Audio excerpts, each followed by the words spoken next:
So cable ಕಾರಿಂದ crystal building view ನೋಡಿ.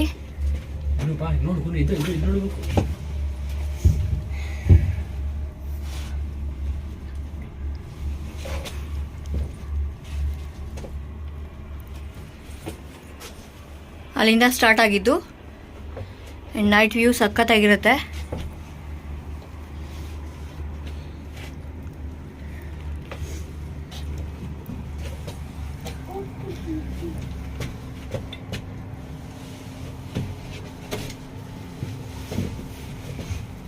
ಇದು ಕ್ಯಾನಿಂಗ್ ಟೌನ್ಗೆ ಹೋಗೋ road.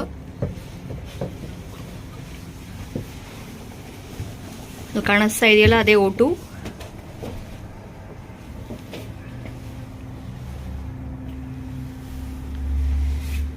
So day time view ಒಂಥರ ಚೆನ್ನಾಗಿರುತ್ತೆ ಆ್ಯಂಡ್ ನೈಟ್ ಟೈಮ್ ವ್ಯೂ ಒಂಥರ ಚೆನ್ನಾಗಿರುತ್ತೆ. ಲೈಟ್ಸ್ ಎಲ್ಲ ಇರುತ್ತಲ್ವಾ. ಸೊ ಈಗ ನಾವು ಮೇಲ್ಗಡೆ ಹೋಗ್ತಾ ಇದ್ದೀವಿ.